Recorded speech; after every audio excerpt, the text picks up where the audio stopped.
Thanks for being here. Subscribe to Cheating Stories Best, so you don't miss new stories. Are office lovers better than a husband? Today's story with a similar plot. Enjoy watching it. I was looking at my computer screen when she entered the apartment. She had been coming home from work late for a long time. Today was no different from the others. It was almost 10, and the children and I had already had dinner and done our homework. They had been lying in bed for almost an hour. They didn't even ask about Mom or why she wasn't home. This had just started recently, and it saddened me. I've spent the last hour going over our finances. Over the past 2 years, the situation has deteriorated sharply. Our income decreased significantly, but my wife did not notice this. She still spent money freely as if we didn't care about anything. I just finished paying my last bills. We might be able to hold out for another couple of months. I also revised my life plan. Perhaps I made a mistake. For the past 2 years, I've been staring at a time bomb, wondering if it will ever explode. I always figured it would happen at some point, but I started to doubt it. I don't know how long she stood and looked at me. Lately, I've been getting lost in my own thoughts more and more often. Losing time was a byproduct. Finally, with her arms crossed and an all too familiar look of contempt on her face, she spoke. "Michael, I want a divorce." I'm not sure what feelings I had at that moment.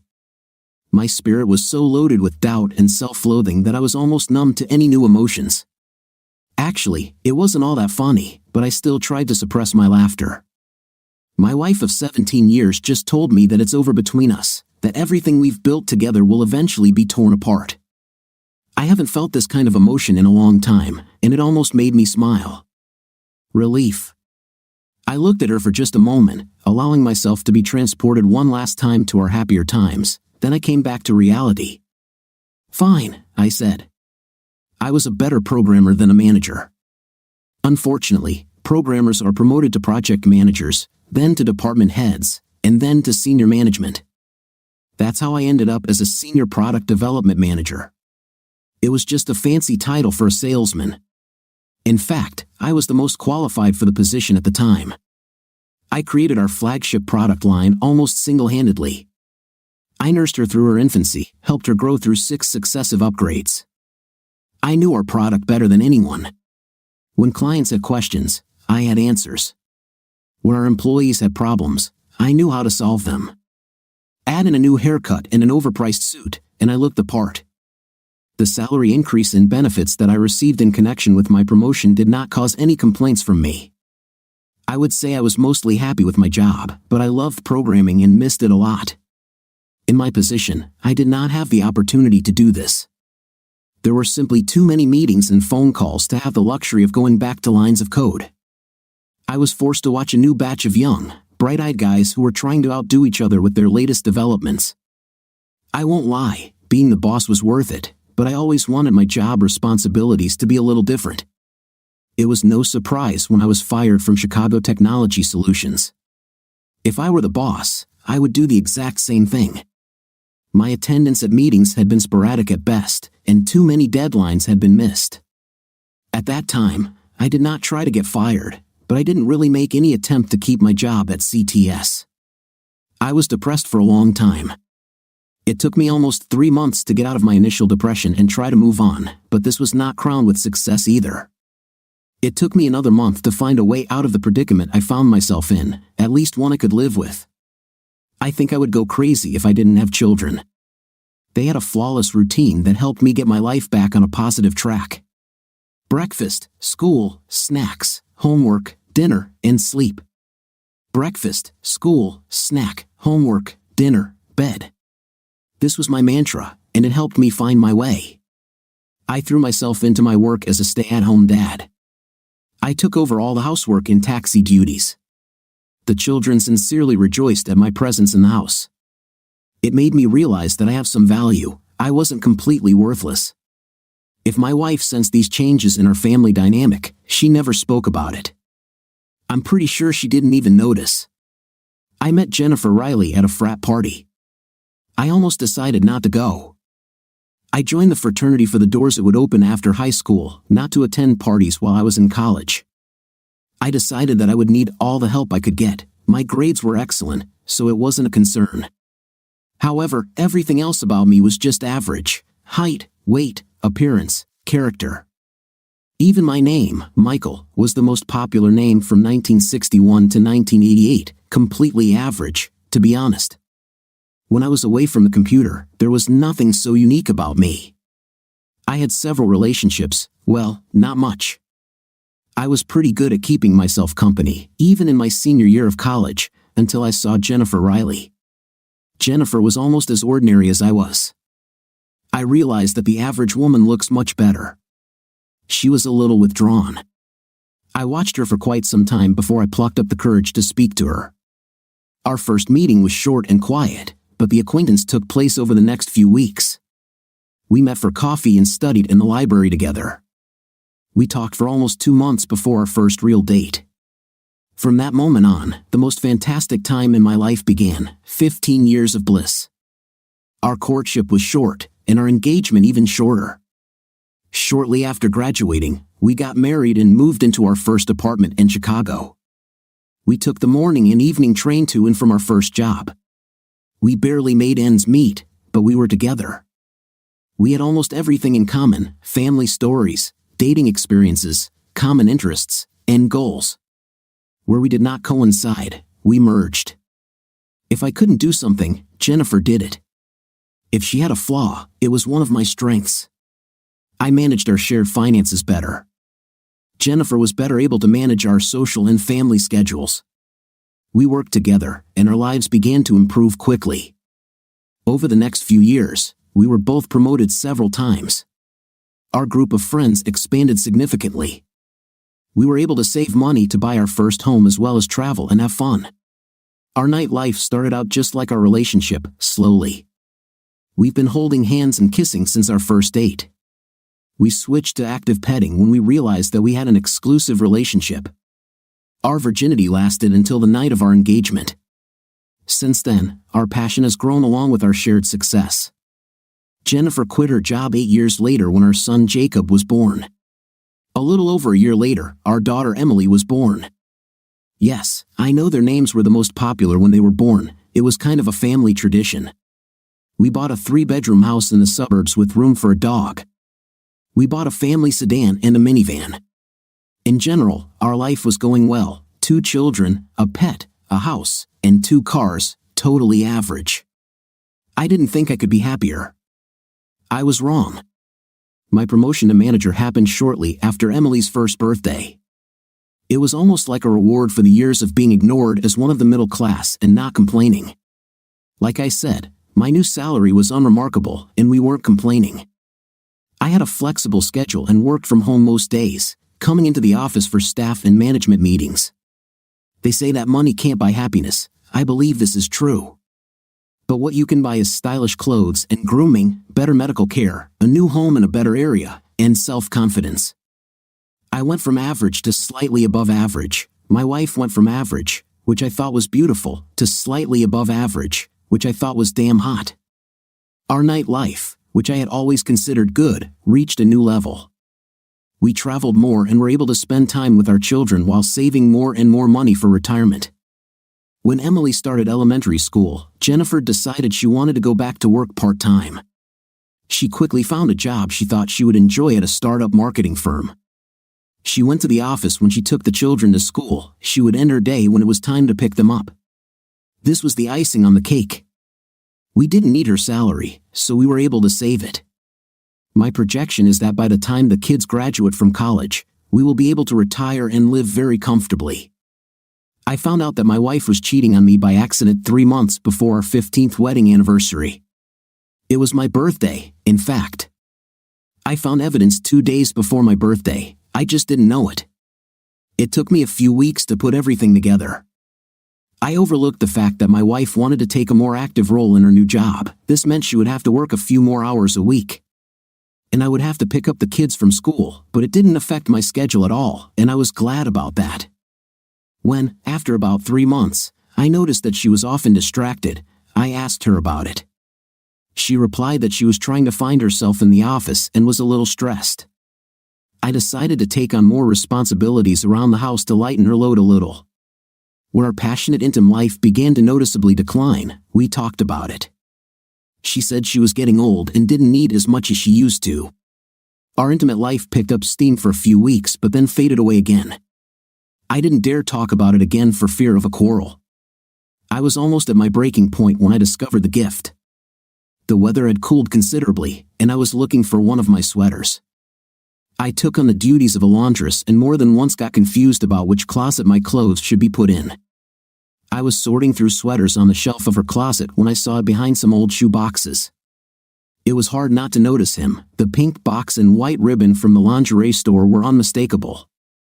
The card addressed to my beloved one excited me. A small war of thoughts flared up in my head for a moment. Should I watch? Should I wait? I decided to take a look. I wasn't sure I could wait until my birthday to surprise my wife. After reading the card, please forgive the packaging this gift came in. You can unwrap the real gift on your birthday when I wear what's in the box. Love, Jennifer. I was excited and anxious at the same time. Over the next 48 hours, I stepped up my game. I made sure to meet her at the door with flowers, give her a foot massage, and cook her favorite dinner. Her reaction was not what I expected. It looked like she was tolerating my affection. On my birthday, I made sure the kids finished their homework early. I didn't want any problems to interfere with my gift. I was a little surprised when Jennifer came home late from work. I was even more confused when she asked me what was for dinner. But I was ready to play along. To my surprise, I said we should go eat pizza. The children had fun, and we went. I made an arrangement with the waiter, and just before leaving, the waiter serenaded me with happy birthday. I thought I saw surprise in my wife's eyes, but she quickly recovered. I'll give you your gift later, Michael, she said, smiling. The road home was stressful for me. I almost had an accident. The 15 minutes while the kids got ready for bed were brutal, but the 15 minutes after that while they fell asleep were excruciating. Luckily, Jennifer returned from an emergency trip to the store to buy milk shortly after they fell asleep. When I arrived at the bedroom door, Jennifer was not in the room. I sat down on the bed. A few moments later, she emerged from the bathroom, wearing a flannel nightgown, no makeup on her face, and her hair in a ponytail.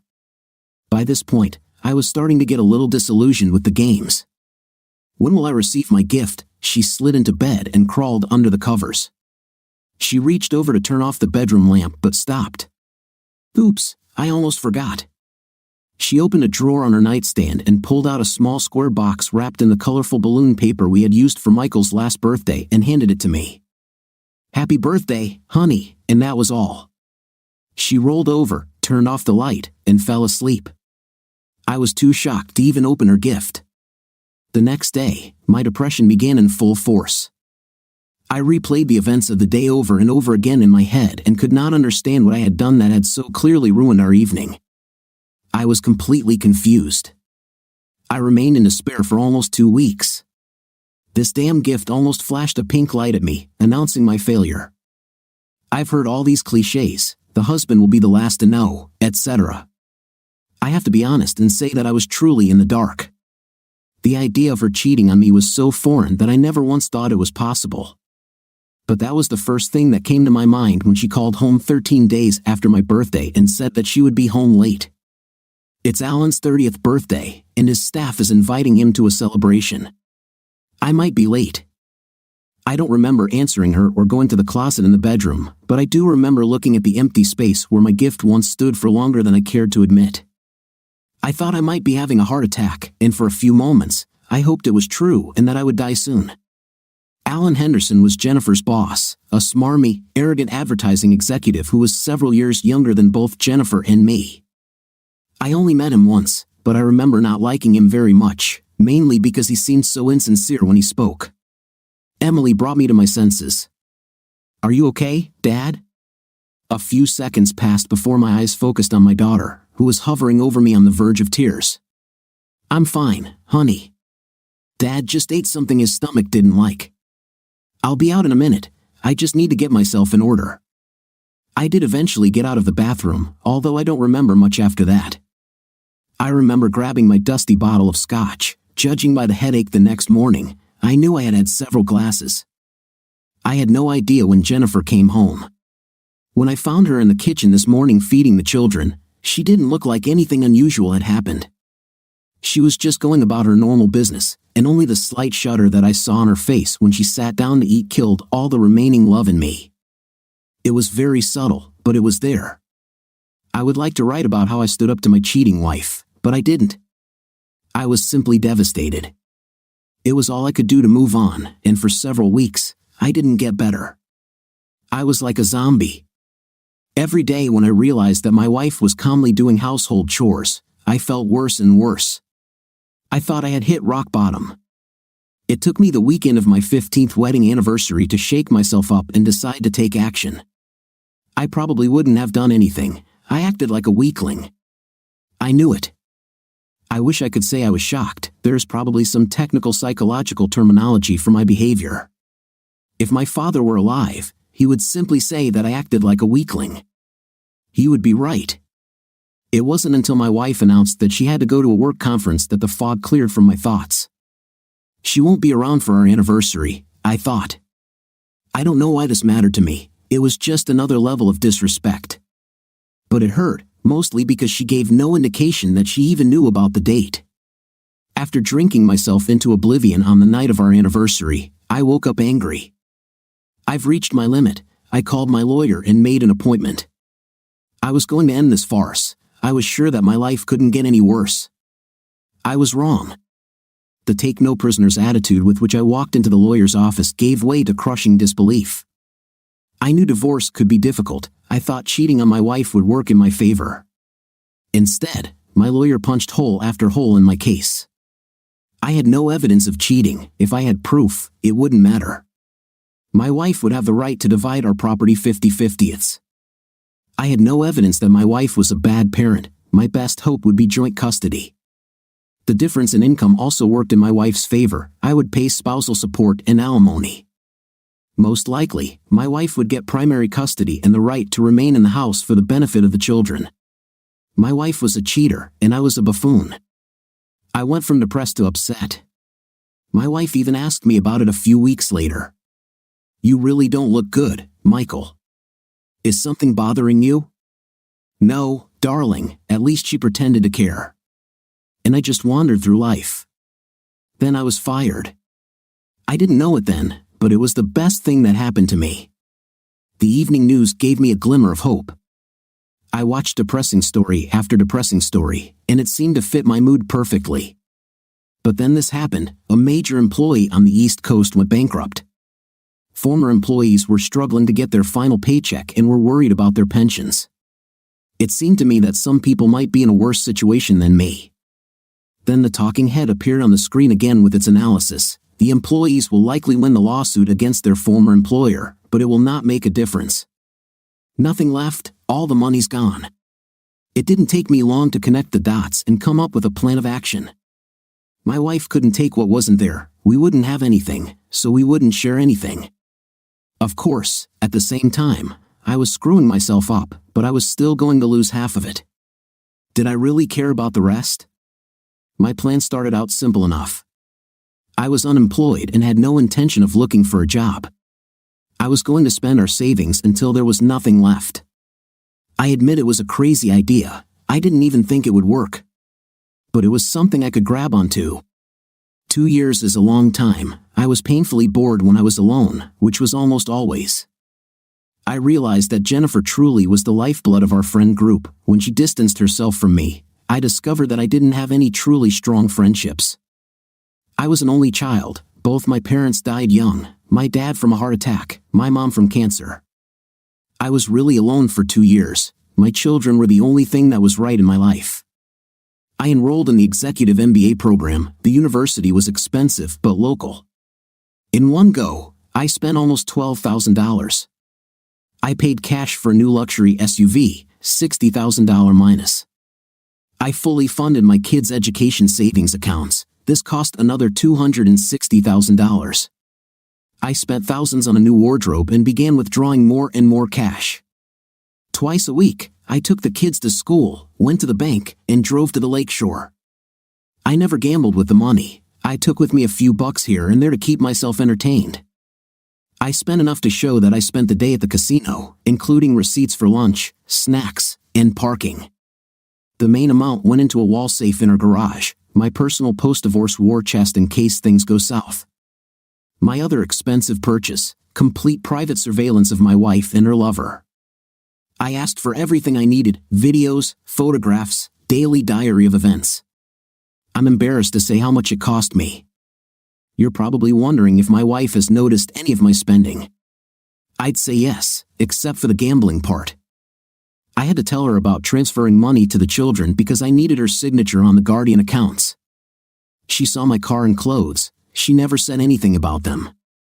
I'm sure she thought I was working and that we were still living on Easy Street. She also made a few purchases, but I didn't say a word. I've often wondered who benefits from her increased lingerie purchases. It's just that we never discussed this topic. We were cordial with each other and communicated daily. It was like putting up with a roommate we didn't particularly like. Intim? Don't even go there. Time spent with children was the highlight of my life. I did my best to support whatever interests they had. We did homework and played games together, went to parks, rode bikes, and went to the movies. Since I took on the role of home, they seemed interested in helping me. I found some simple recipes and let them do it. Jennifer was usually around at some point during the week. I didn't exclude her from our family activities, but I didn't make any effort to involve her either. If she was there and wanted to participate, she just did it without saying a word. I received a weekly report about my wife's activities. I thought she was just having a night with her boss, but in reality, it was a few guys from her office. A few months later, the company's clients were on its dance map. It was painful, not good. She has already fallen in my eyes. The fact that I now had proof did not move me at all. It wasn't a very interesting sight. In a way, it made me feel better, but not much. It was clear that Alan Henderson was not a very skilled lover, although he had the ability to distribute gifts to himself amongst several different women. This surprised me a little. I assumed, based on her gift, that there was some kind of relationship between him and my wife, but in reality, they were more like intimate buddies. It was the same with most of the other 6 men who had fun with my wife. After about a year, it dawned on me that I hadn't had a night since I started my journey. It didn't bother me much, it was just another addition to my wonderful existence. I stopped monitoring after a year. I'd seen enough, and it felt more like a chore to look through the junk they sent me. Despite classes, children, and gambling, I had a lot of free time, so I decided to focus on my life after marriage, which I assumed would happen someday. I started a new exercise regimen. I've always been in decent shape, nothing special, of course, but during this time, I achieved good results in the bench press and running endurance. I believe that huge muscles and good looks are mostly genetics, and I clearly didn't fit into either of those categories. However, personally, I was very happy with the way I looked. I started researching the latest news about my former industry. I realized that at some point, I would need a job. A year away from the madness had left me far behind than I thought. I spent several hours every day learning the latest technologies and software packages. I took a special interest in my old company, CTS. They seemed to be stagnant, they definitely weren't losing market share. Their revenues were stable, but they weren't gaining traction in the technology business. If you stand still, you lose. I also spent a significant amount of time studying divorce. Oh, I've spent some time devising new devious plans to ruin the life of my hopefully soon-to-be ex-wife. However, most of my time was spent studying how divorce affects children. I had already gone through most of my pain, and my children were a big part of that. I wanted to make sure that when their transition came, I would be fully prepared. There is a huge amount of information out there that I thought was complete nonsense. 8 months into my adventure, I started to panic. My wife began to come home at the usual time, and she started talking to me and asking how my day was. Of course, I answered abruptly, but that didn't bother her. She began to dress more provocatively for bed. It seemed like she was trying to rekindle the intimacy of our old life. A few weeks later, things got even worse. For a year and a half, she did not take part in our lives and minded her own business. Now she complained about the lack of communication. She started talking about working on our marriage, and I stopped talking to her completely. Her attempts at reconciliation continued until her birthday. I left her gift on the dining table. The wrapping paper must have looked familiar since I used it from the last gift she gave me. The contents shouldn't have been a surprise either. It took me 6 months to open the last birthday gift I received from my wife. It was a watch with a cheap digital dial. When I spotted my birthday gift in the impulse buy section of our neighborhood convenience store, I was very angry. A $9.95 watch from a fast trade store. The best wife. Then I saw that they had a suitable women's model. I've come to terms with this. I bought them and waited 18 months to give them to her. I wish I could have seen her reaction, but alas, I wasn't there when she opened it. The kids and I had a movie night and got home quite late. The next day, she left before the kids and I even got up. Suddenly, everything returned to normal. Jennifer began to stay at the office later and later. We hardly spoke when she was at home, and now, finally, it happened. Michael, I want a divorce. I hoped she would get it over with quickly, but almost a week passed before I was given her statement. It was almost laughable: spousal and child support, unequal distribution of assets in her favor, mental and emotional cruelty listed as relevant factors. I decided to give her until next Monday and took the kids camping. I didn't want them around because I would release the hounds. We returned 6 days later, rested and refreshed. Jennifer was waiting for us at home. She was sitting alone in the living room. I think she might have had the stomach flu. In any case, she didn't look well. I was wondering which part was the biggest surprise for me. I filed for divorce on the grounds of adultery. I asked for the house, the only real property we had left, and full custody of the children. I asked for spousal and child support because I was unemployed and taking care of children full-time for 2 years. I filed alienation of affection lawsuits against 7 of Jennifer's bed partners. I had no illusions that I would win any of them, but the law in Illinois allowed it, so I returned in arms.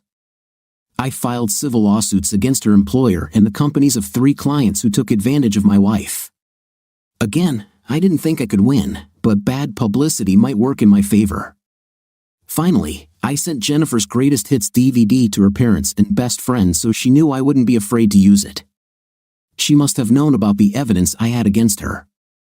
All this was stated in my counterclaim, but I did not want to take any risks. The children had a snack and went to their rooms to get ready for bed. They didn't pay attention to their mother. She made no move to address them. I went to the refrigerator to get a beer, then I walked into the living room and sat down in the chair opposite Jennifer. She didn't look at me for a long time, so I just enjoyed my beer. Besides the fact that she felt bad, she seemed to be crying about something. Maybe she was injured. She finally spoke, but it was almost a whisper. "You will destroy me," she said. I waited for her to look up so I could follow her gaze as I answered. It took a few seconds. God, I hope so, I thought.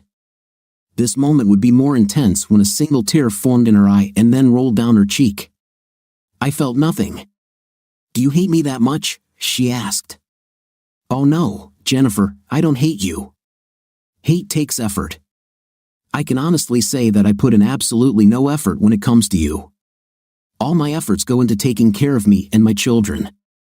But I'm your wife. Stop. I won't let a piece of you ruin my wife's good name. My wife was a loving and caring woman, my best friend, partner, and mother to my children. She is dead. You are the one who has taken over her body. Don't talk like you have anything to do with me." It took a long time before she spoke again. "What should I do now? Is this a rhetorical question, or do you really want to hear my answer?" I didn't let her answer before continuing. "I believe there are several possible solutions to your problem.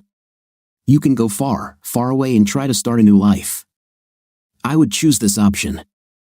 I will never allow my children to spend any meaningful time with you, so this should not influence your decision to leave.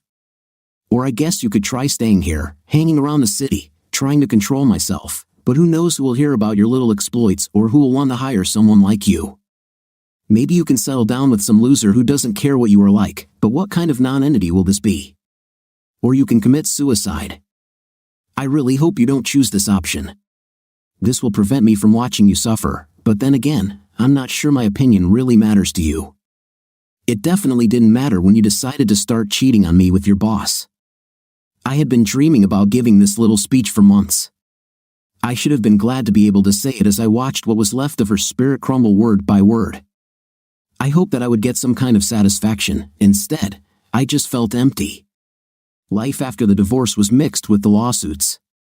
I was doing much better than I had hoped. I received just over $1 million in settlements from 3 companies whose employees slept with my wife. It was surprising because my lawyer told me not to expect much. During the after-game analysis, we decided that after seeing how he handled my ex-wife's company, they didn't want any of the negative publicity. We destroyed my ex-wife's company through discovery motions, depositions, and leaks to the press. I also started my own stealth campaign, emailing the CEOs of their remaining clients with information about my wife, her boss, and their buddies. It took time, but gradually their income dried up. Employees who did not want to be associated with the scandal quit. Eventually, they filed for bankruptcy. Alan Henderson was fired and left town in disgrace. The $200,000 check I received was smaller than my other victories, but much nicer. I received nothing from my alienation of affection claims. I never thought I would get it. For wives nevertheless brought their husbands to light in subsequent divorces. It wasn't all champagne and roses. In the process, I also hurt myself. It was not uncommon for me to run into someone familiar with my situation. For a while, the ridicule and teasing got out of control. I don't know if it was fortunate or unfortunate, but I didn't care. I already felt like a failure, so anyone's words didn't touch me. Some of these stupid were actually pretty smart. I was able to protect my children from most of the collateral damage. This has always been my main concern. They were sad for a while but soon recovered. The biggest victory was my return to CTS as Vice President of Design and Development. One way to escape from personal troubles was to return to programming. Over the course of 2 dismal years, I was able to develop an add-on to the main CTS software that allowed it to be easily integrated with 2 other popular competitor software packages. I founded my own company and started selling my development. Less than a year later, I received offers from all 3 companies to buy my company and my software. I received $11 million from my company and an incredible compensation package from CTS. I had been considering retirement for some time, but with no social life at all, I was convinced that if I didn't give myself a reason to get out of the house every day, I would become a recluse. My new income allowed me to hire a sweet little old lady who worked part-time as a housekeeper and nanny for the children. A year later, Mrs. Marlene Jensen moved in full-time, living in the apartment above the garage of our new home. She was like a grandmother to my children, mostly sweet and kind but strict when necessary. What I valued most was the advice she could give to children, the advice that only comes with experience. I loved my children and did my best to be a caring and attentive father, but I was also damaged, scarred, and cruel. I also turned to her for advice. She was my rock when it came time to make decisions. The children grew into well-adjusted adults, and I saw them and their families from time to time. Unfortunately, over time, our closeness weakened. I was in no way offended by them. It was better to keep me at a distance so that my bitterness would not infect their lives. Mrs. Jensen worked for me until the kids left for college. Then, she retired. I offered her free room and board as a pension. She was a constant presence in my life for 15 years. She tried her best to get me to live again and find someone to share my life with. I appreciated her efforts, but in the end, she died knowing that I would always be alone. I never really opened up to anyone again. My friendships were superficial and unfulfilling. I've never been on a date, except for a few group dinners organized by casual friends.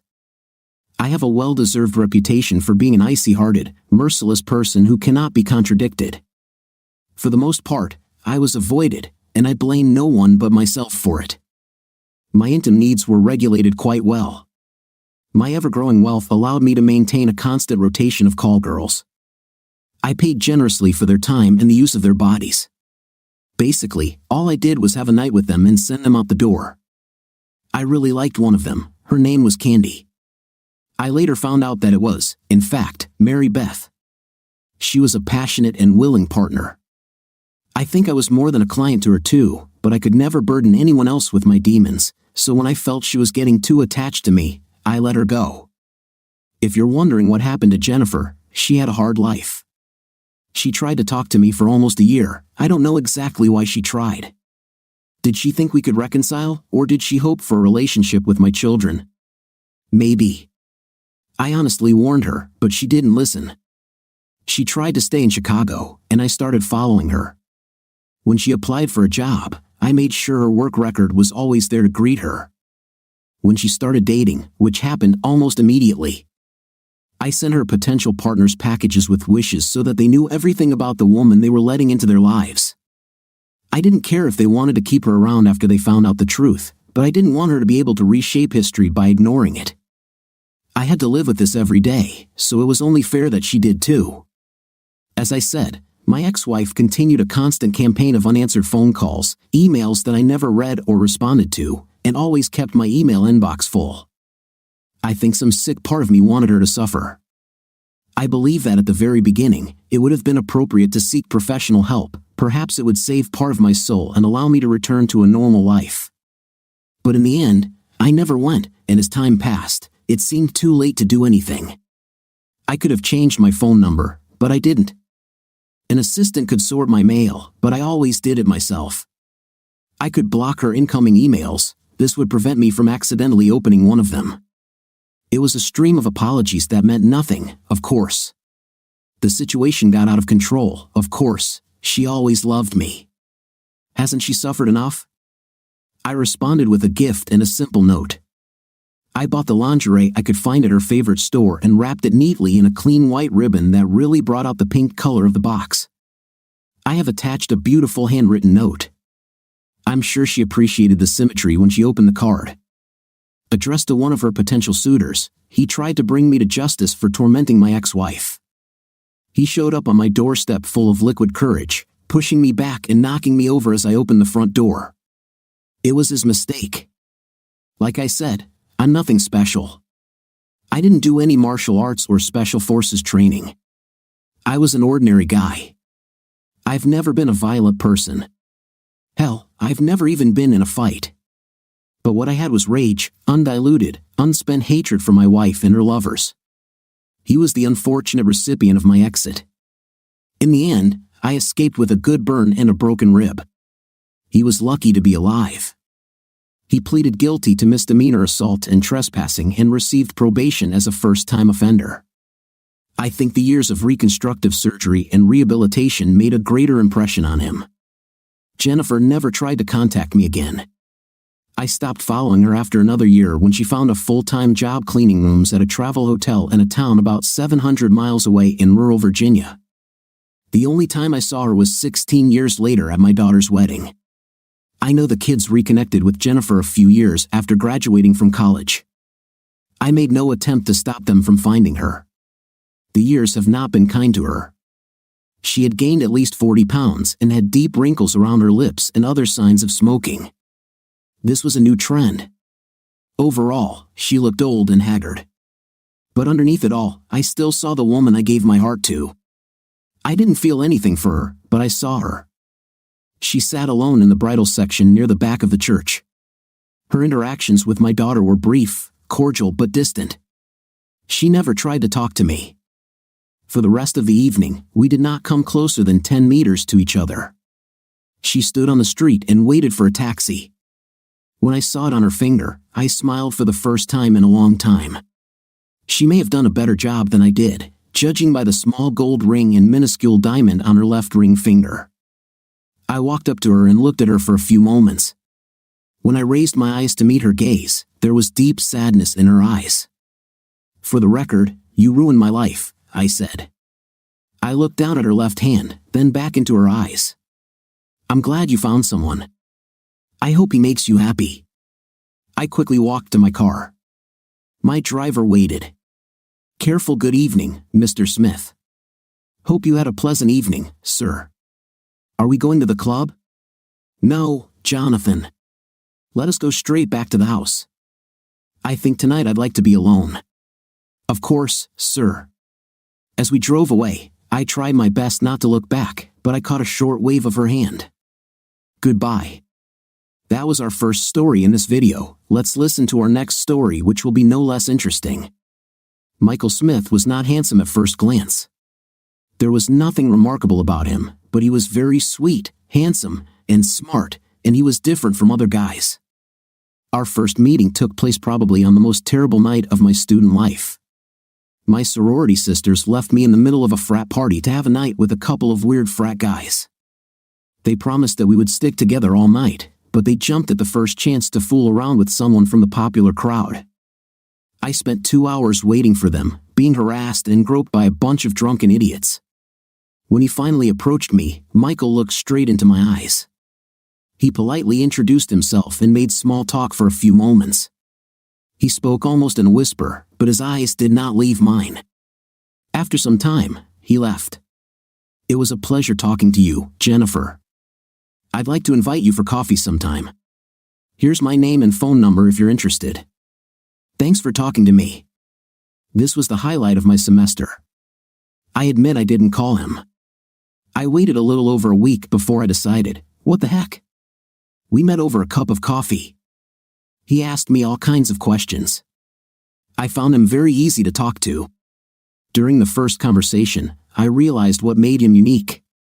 Outwardly, he was quiet and unassuming. He did not look bad, perhaps he was even a little handsome. But he was brilliant, that much was clear. He could talk on any topic and was well versed in all the questions I asked him.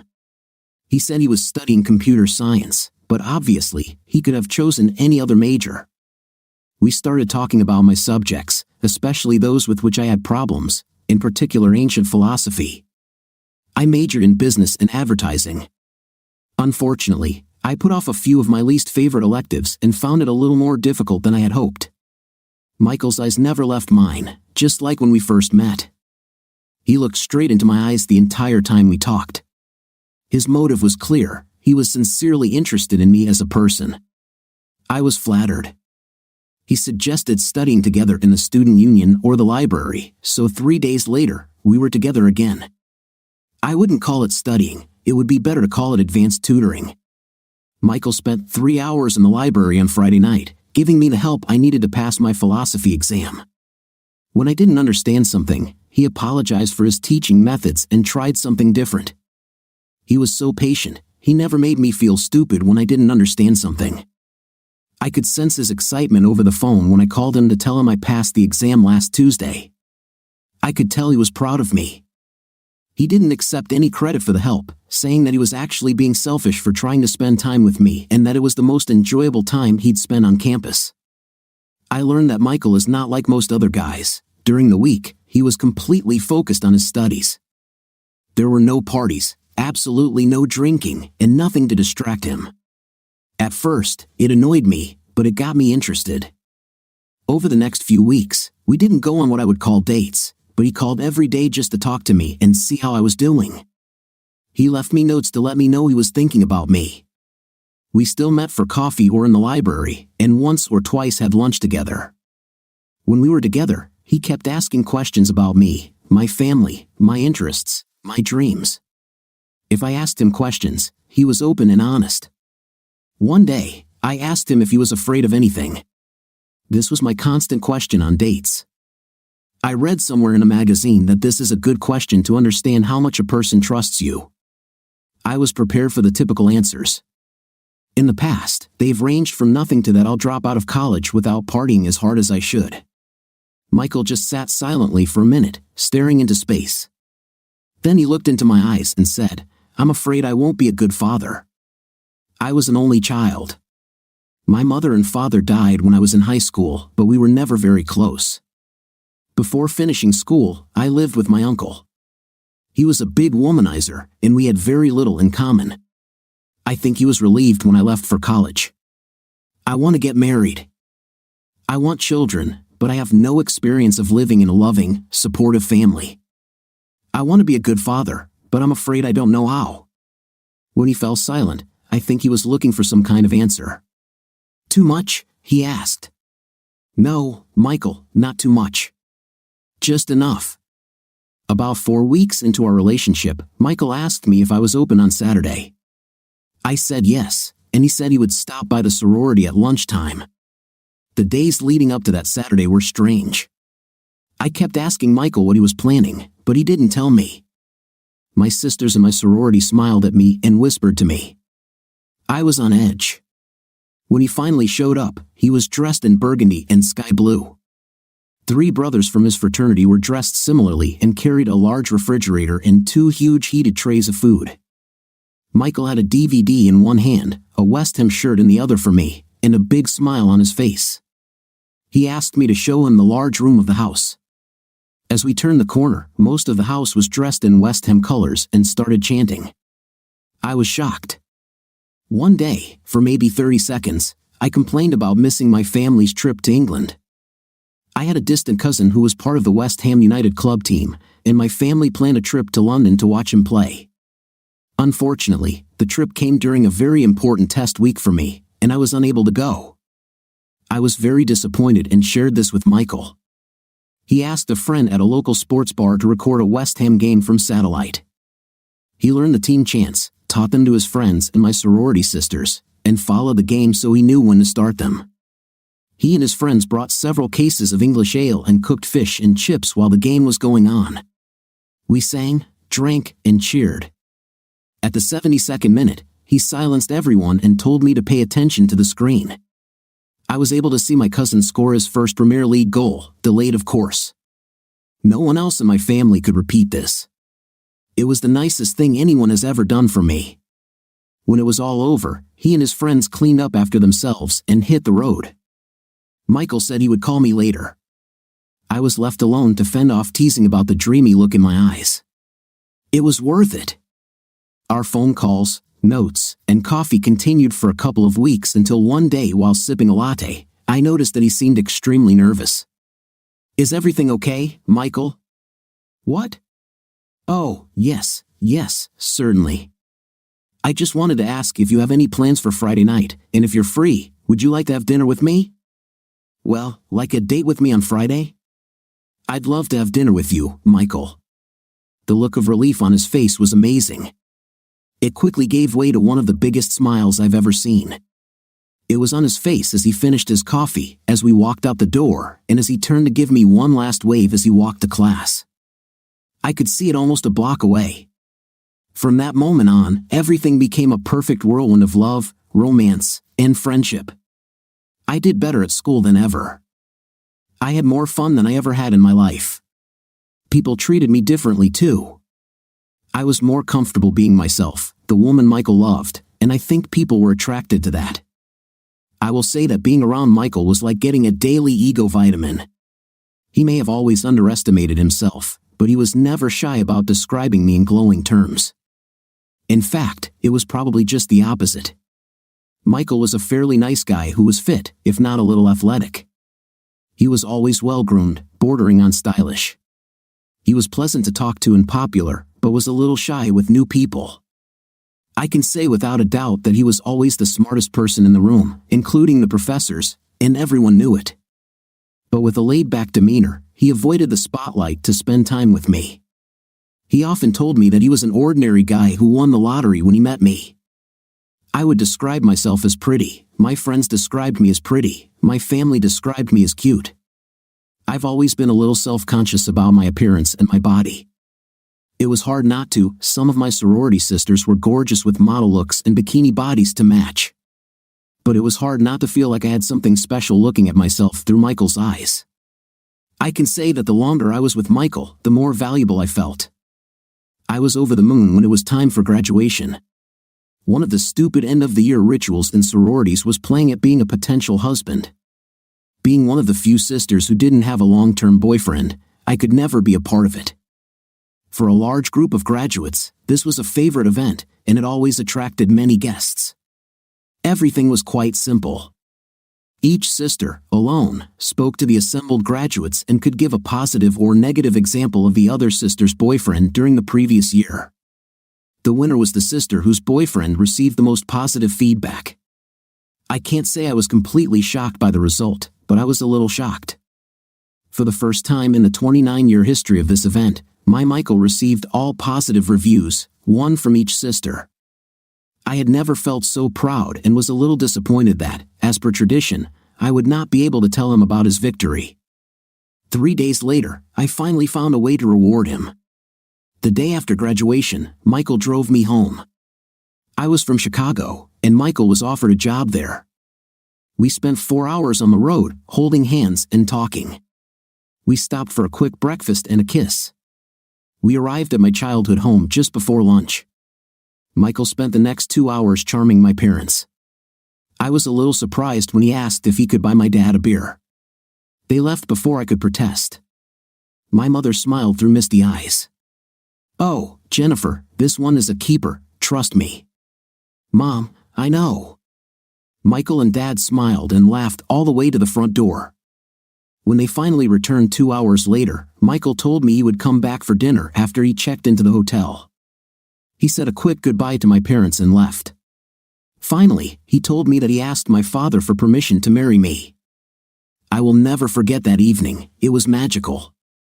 After a wonderful, romantic Italian dinner, Michael proposed to me on the sky deck of Willis Tower. It was a beautiful, clear evening, and the lights of the Chicago skyline almost matched the glow in my heart. When I was in college, being a virgin was always a source of mild embarrassment. I'm sure I was the only virgin left in the house. But that night, it was a precious gift, part of a matching kit Michael gave himself to me. That night, I felt it, he treasured my virginity as only he could. He was patient, loving, and gentle. He created a magnificent wave of love and lust and then carried me along with him. I couldn't even dream of a more perfect intimate contact, especially for the first time. I knew that Michael was also untouchable with very little experience with the opposite intim. I asked where he learned to be such a fantastic lover. As modest as ever, he whispered to me, "I am reading so many." Our life was almost perfect. Michael got a good job right after graduating from university. He was constantly promoted, and I was happier than ever. I don't want to say that these years diminished their significance for me. I can't find words to express how happy I was during our first decade of marriage. It would be completely inadequate for me to describe how having children enriched my life. I do not tell the details of those years because they have nothing to do with my fall. In fact, if I tell you about these years, it will only confuse you as to the motives that led to my downfall. I know my mistake. No, it's better to say that I was mistaken. I know why I fell. I didn't trust Michael enough. One of the things I love most about Michael was that he never hid his vulnerability from me. He shared with me his entire being, almost the most important thing, his insecurities. He never hid from me. For a long time, I had nothing to hide. My life was a fairy tale, my family was wonderful, Michael never treated me as anything other than a full partner. I was involved in every decision that affected our lives. It didn't matter that he made 5 times more than me or was better at managing our finances. He always turned to me for advice and agreement. Mostly, it made me feel special, but sometimes it made me feel inadequate, like I wasn't keeping up my end of the deal. I never shared this with Michael. If I had shared, I would never have ruined my life. He would help me, I know it. He loved me so much he would help me feel whole. This little insecurity grew and grew over the years, maybe it festered. Anyway, by the time the kids went to school, I was lost in my own skin. I felt like I needed something different that would give me an independent purpose. I wasn't looking for a lover under any circumstances. I loved my husband. In the bedroom, I was more than satisfied. Our night life was passionate, although perhaps a little drawn out. It was mostly my fault. I knew my husband wanted to be a little more experimental, is probably the best word, but I just decided, why ruin a good thing?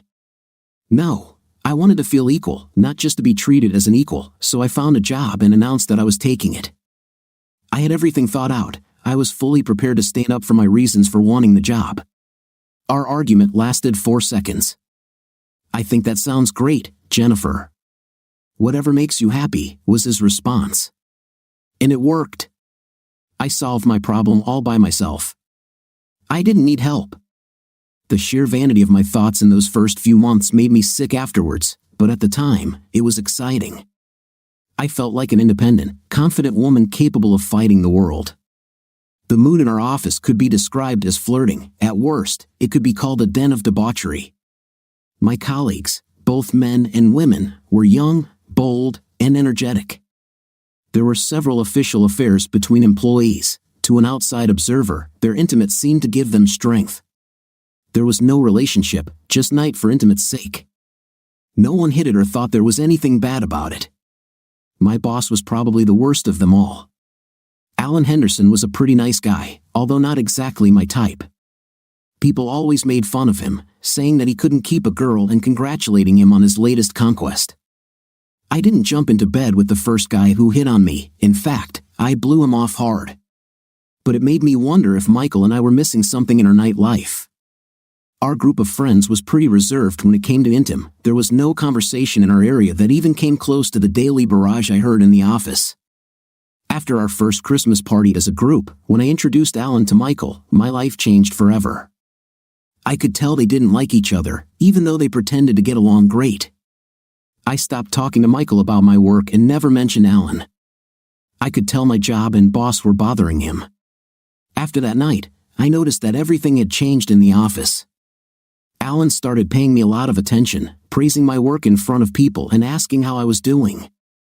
He began to ask me to share lunch with him. We always discussed our latest project for a long time. He began to ask my opinion more and more often, then he would ask a few personal questions, and we would end the conversation and get back to work. He also started complimenting me on my appearance, using words like hot and provocative. Looking back, I can say that he worked on me for months, and I, like a fool, consumed him. I don't remember the exact sequence of events that led to me being half without clothes and Alan having a night with me on his desk after everyone else had gone home. It is with deepest sorrow that I admit that I enjoyed every minute. Alan's skillful seduction left me feeling desirable, emotions that I thought were long gone. Years later, as I analyzed my behavior, I realized the full extent of my betrayal. I didn't feel like Michael wanted me because I didn't give him anything to want. I knew what kind of person he was. He would never do anything to make me feel uncomfortable.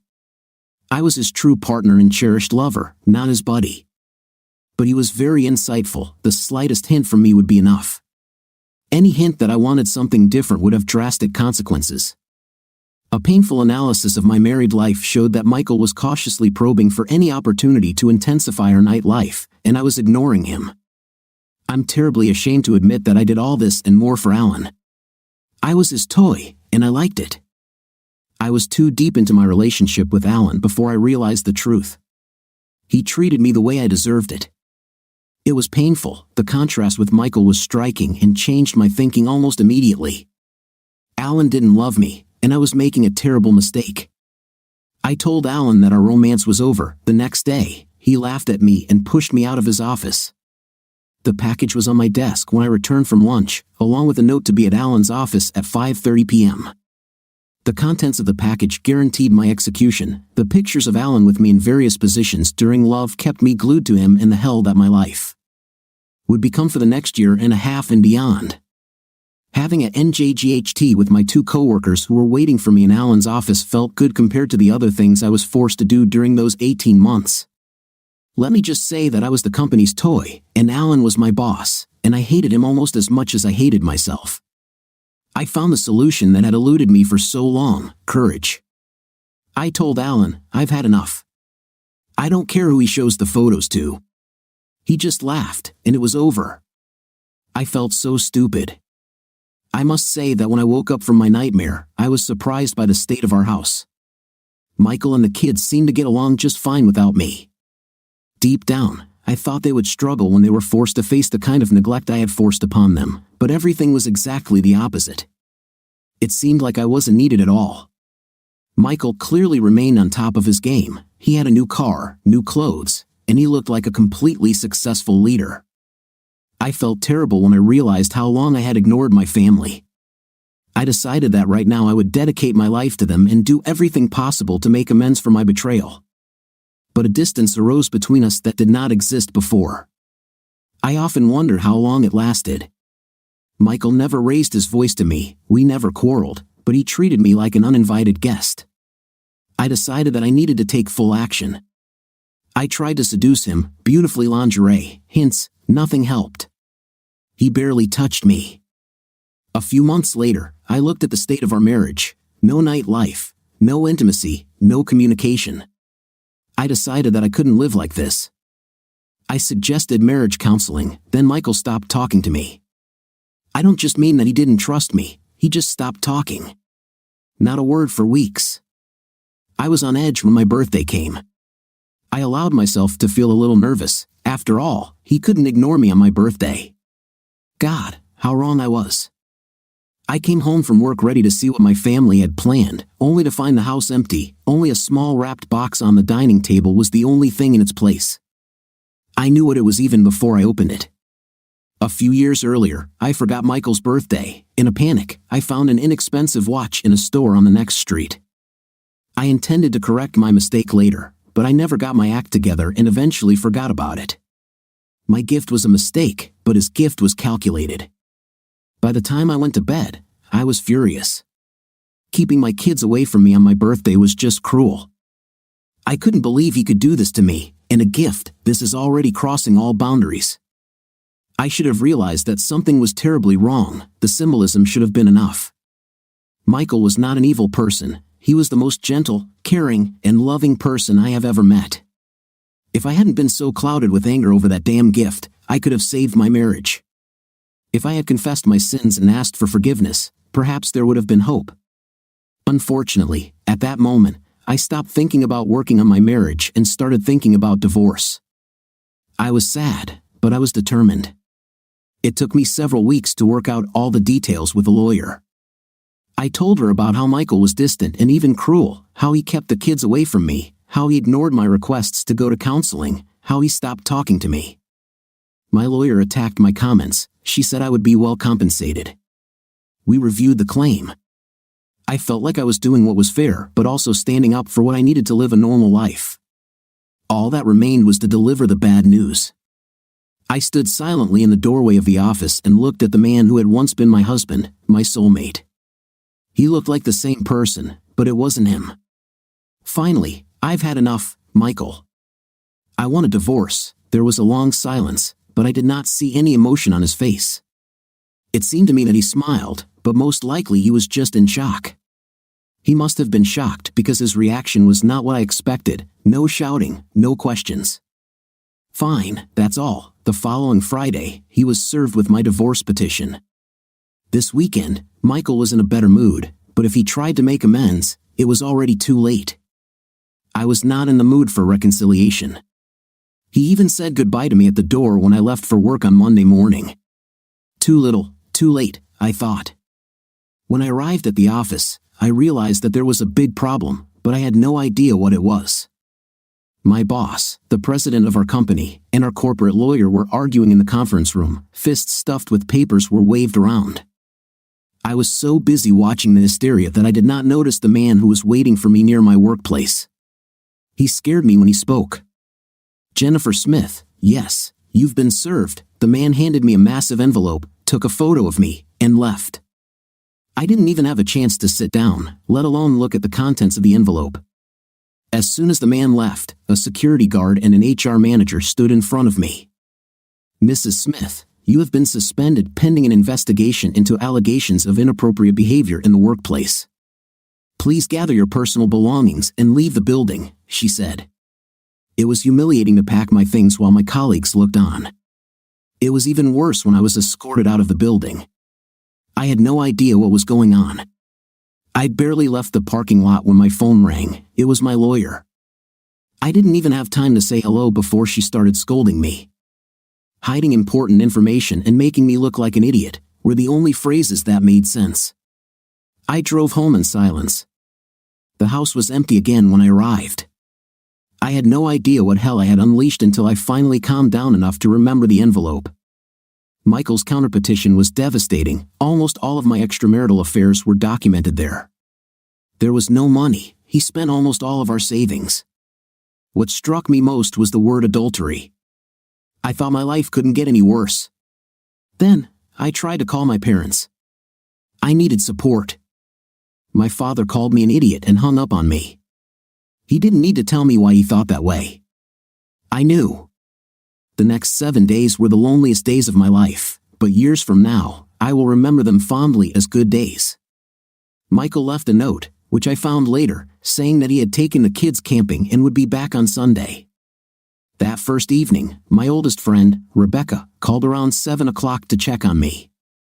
She told me that Michael had sent her the DVD and that I didn't want to know what was on it. Over the next few days, my lawyer described in detail the hopelessness of my situation. I was fired for work misconduct, and a lawsuit was filed against my company, several of the company's clients, and all of my bed partners. I will lose custody of my children. I will lose everything. At that moment, I was ready to do anything if only Michael would stop all the litigation. I tried to prepare for his return. Unfortunately, I couldn't stop crying. When my family returned home, I was a complete mess. The children walked past me as if I was not in the room. Michael walked in a few minutes later, beer in hand, looking like he didn't care. I could barely bring myself to speak. "You will destroy me," the pure hatred in his voice destroyed me. God, I hope so. At that moment, I didn't even talk to him. I was just thinking out loud. But Mel launched into a tirade that lasted several minutes. Every word tore me apart. Then he got up and left the room. I can honestly say that I didn't give up. I tried to reconnect with Michael, but he didn't want to talk to me. I wondered how Michael and the kids were coping without money, but everything seemed to be okay. Sometimes, I would secretly watch him drop them off or pick them up from school. I couldn't find a job and received unemployment benefits. My parents didn't want to talk to me. I needed somewhere to live, so I started moving from one to another, mostly divorced men. Nobody wanted to leave me around for long. One day, everything was fine, and the next, they wanted me to leave. On the advice of a lawyer, I started seeing a psychotherapist. She believed that if I repented of my behavior and tried to get professional help on my own, it would help me in court. I had very little hope.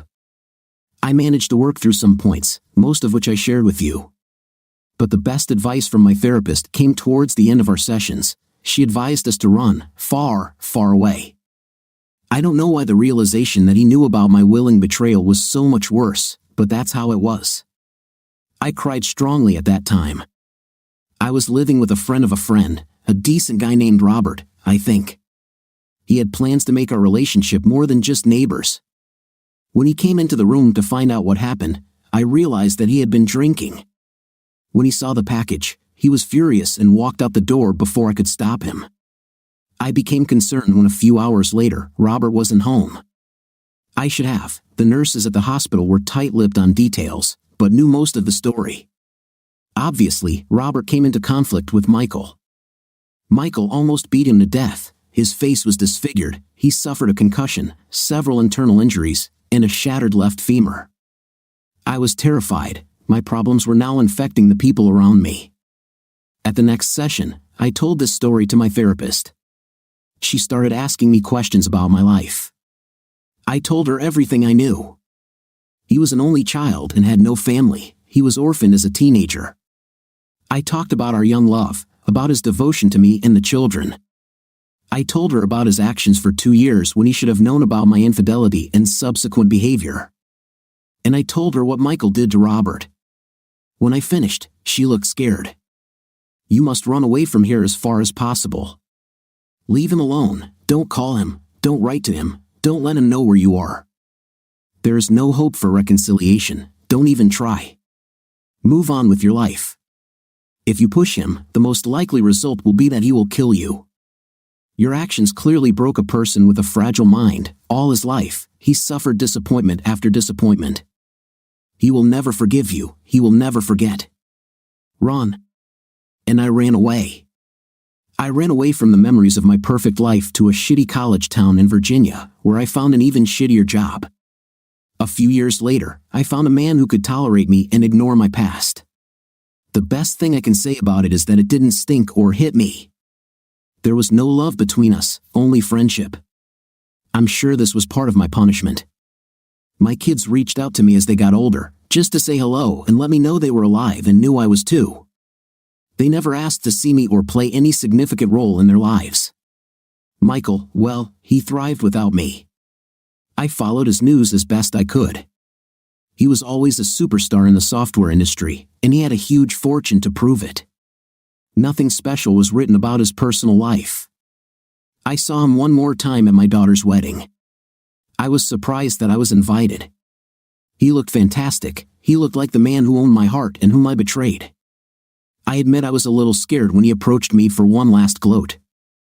"For the record, you ruined my life first," he stated, staring at my measly wedding ring.